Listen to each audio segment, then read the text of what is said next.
halaman 14 itu 12 yang membahas soal poster dan lain sebagainya. Untuk yang pertama akan dijelaskan oleh Pak Rizky.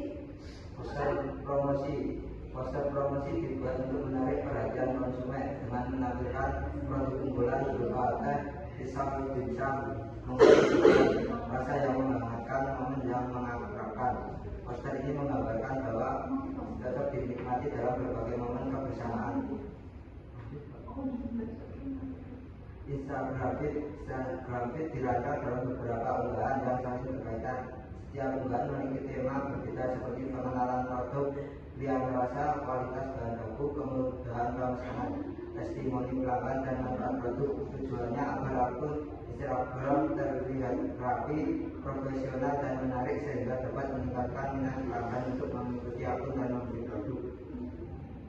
Brosur berisi informasi yang lebih lengkap mengenai usaha. Pada brosur terdapat produk usaha, penjelasan mengenai produk yang dijual, keunggulan produk, alur pemesanan, layanan antar, serta informasi tentang. Desain brosur dibuat sederhana namun informatif sehingga pelanggan dapat mengambil informasi usaha hanya dengan melihat satu lembar brosur. Membership card dibuat untuk memberikan penghargaan kepada pelanggan setia sekaligus memperkuat hubungan dengan konsumen. Melalui kartu ini pelanggan dapat menikmati berbagai keuntungan seperti promo, diskon, dan informasi terbaru mengenai produk maupun program. Lanjut ke SOP pelayanan. SOP pelayanan yang diterapkan di traktir ini seperti pada umumnya yaitu menyapa pelanggan, menanyakan pesanan, menginput, menyiapkan produk, lalu mengecek dan mengucapkan terima kasih. Untuk pelayanannya sendiri itu ada yang pertama itu pelanggan datang, lalu memesan produk, lalu dilanjutkan dengan pembayaran dan persiapan pesanan, dan terakhir yaitu pesanan diserahkan. Untuk desain kemasannya sendiri itu dibuat simple tapi tetap sederhana untuk menarik pelanggan karena banyak tren yang akhir-akhir ini untuk mengarah ke estetik. Yang selanjutnya ada target market baru untuk UMKM traktir ini.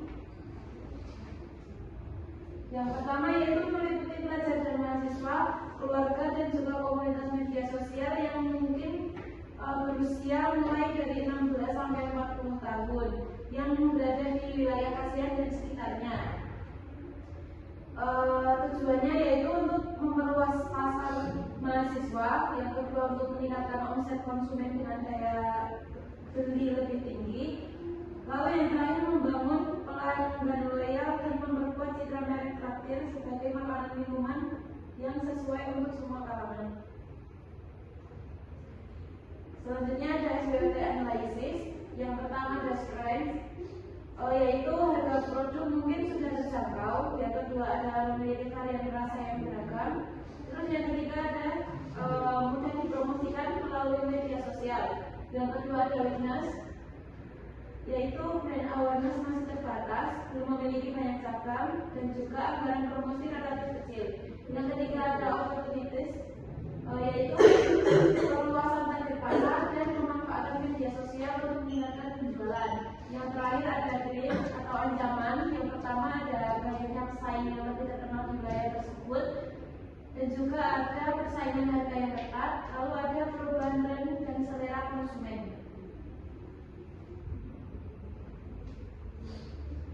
Untuk brand slogan ini kita buat untuk menggambarkan traktir ini bukan hanya menjual makanan minuman, tapi juga menghadirkan suasana yang nyaman dan dinikmati orang lain. Kata rasa yang menghangatkan itu menunjukkan cita rasa risol, dimsum, dan esnya itu memberikan kenyamanan, sedangkan momen yang mengakrabkan itu mencerminkan kebersamaan dan kedekatan yang tercipta saat menikmati produk traktir bersama teman, keluarga maupun rekan kerja. Slogan ini dipilih buat membangun citra traktir sendiri sebagai jajanan yang cocok menemani berbagai momen kebersamaan. Untuk logonya sendiri dibuat sesederhana mungkin, tapi bisa menarik pelanggan karena untuk logo yang lama itu kami rasa itu terlalu ramai.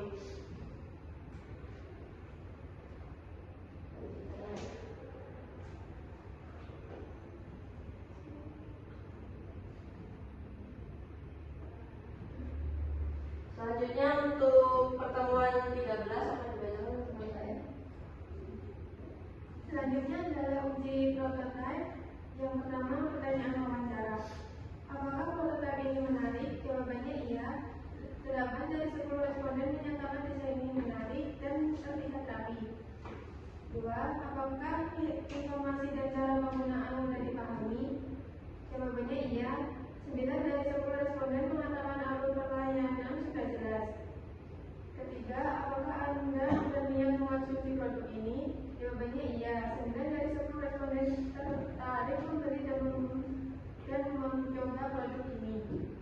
Selanjutnya, alur pelayanan pelanggan. Pelanggan datang atau menghubungi layanan. Karyawan menyambut pelanggan dengan ramah. Pelayan menyampaikan pesanan. Karyawan memberikan informasi produk. Pelanggan memilih produk. Kemudian karyawan memproses pesanan. Pelanggan melakukan pembayaran produk. Kemudian produk diberikan kepada pelanggan. Pelanggan membayar sesuai harga pesanan dan terakhir pelayanan selesai. Selanjutnya, training guide karyawan. Pertama, sikap pelayanan ramah dan sopan, menyapa pelanggan dengan senyum, berkomunikasi dengan jelas. 2. Pengetahuan produk, mengenal produk, seluruh produk, menjelaskan varian dan harga produk. 3. Prosedur operasional, menerima pesanan, menjelaskan varian dan harga produk, menangani keluhan pelanggan. Terakhir, evaluasi, simulasi pelayanan pelanggan, penilaian oleh operasional. Pertama adalah toko dibuka, lalu yang kedua persiapan bahan dan peralatan. Yang ketiga adalah pelanggan melakukan pemesanan. Yang keempat kemudian pesanan dicatat. Selanjutnya pembayaran. Yang keenam proses pembuatan pesanan. Yang ketujuh quality check. Yang kedelapan pesanan diserahkan kepada pelanggan. Yang kesembilan kemudian pelanggan memberikan feedback. Dan yang terakhir adalah toko ditutup dan evaluasi harian. Selanjutnya adalah customer satisfaction form, di mana nanti kita ada isinya itu adalah nama pelanggan, tanggal. Yang pertama nanti ada bagaimana kualitas rasa produk kami. Yang kedua bagaimana pelayanan yang diberikan. Yang ketiga bagaimana kebersihan tempat dan kemasan. Yang keempat apakah Anda akan membeli kembali produk kami. Dan yang terakhir adalah apakah Anda akan merekomendasikan review kepada orang lain.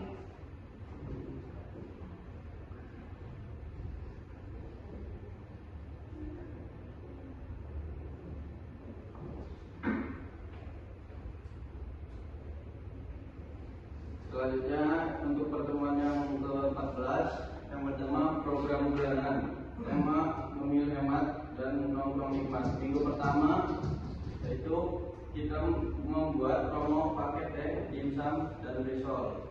Minggu kedua promo ajak teman. Setiap mengajak teman dapat diskon atau gratis es teh. Minggu ketiga program loyalitas pelanggan. Dan yang terakhir flash sale dan giveaway. Tujuannya meningkatkan penjualan dan menarik pelanggan baru. Selanjutnya promosi dan target.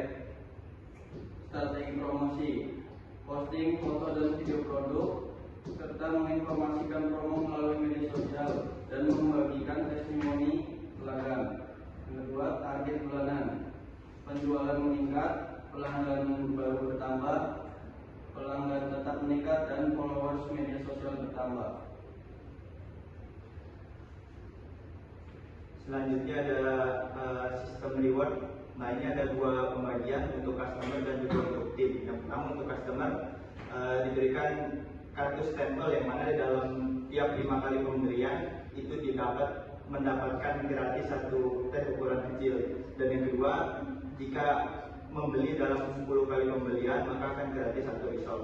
Selanjutnya mendapat info promo lebih awal dan promo khusus member. Terus customer of the month, pelanggan dengan transaksi terbanyak mendapatkan diskon 5% sekali pakai. Yang selanjutnya reward di Maps, media sosial, follow, tag teman dan unggah produk, dapat mendapatkan kesempatan teh gratis. Yang selanjutnya reward ulang tahun gratis, topping atau diskon kecil pada hari ulang tahun pelanggan.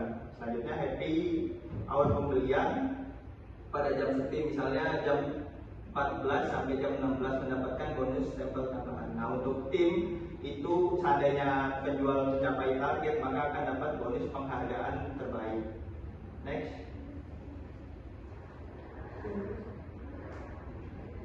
Jadwal evaluasi. Nah, di sini ada jadwal evaluasi mingguan dan bulanan. Yang pertama, jadwal mingguan itu mengevaluasi penjualan dan efektivitas promo, bagaimana setiap harinya penjualan itu berjalan dengan baik atau tidak, atau promo itu tersampaikan dengan baik atau tidak. Yang kedua, pada saat akhir bulan yaitu mengukur pencapaian target jumlah pelanggan baru, pelanggan tetap dan omset bulanan. Nah, bagaimana cara mengukurnya? Indikatornya ada di sini juga, yaitu indikator keberhasilan. Yang pertama, penjualan meningkat. Yang kedua, penjualan pelanggan baru bertambah. Yang ketiga, pelanggan kembali membeli. Dan yang keempat, sosial media lebih aktif dan berkembang. Selanjutnya itu annual engagement plan. Pertama itu inisiatif pencapaian target realisasi atau members baru. Jika target pendaftaran membership card tebus target bulanan berkat jadwal setiap rajin menawarkan konsumen, dapatkan bonus untuk pelanggan sempurna.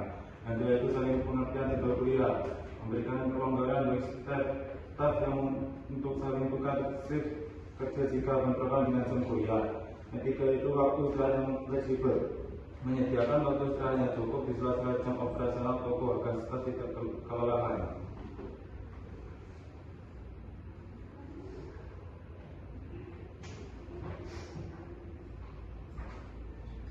Sekian presentasi dari kelompok 7 yang sudah mempresentasikan materi dari pertemuan 12 sampai 14. Bila ada salah kata dan kekuatan, mohon maaf. Wassalamualaikum warahmatullahi wabarakatuh.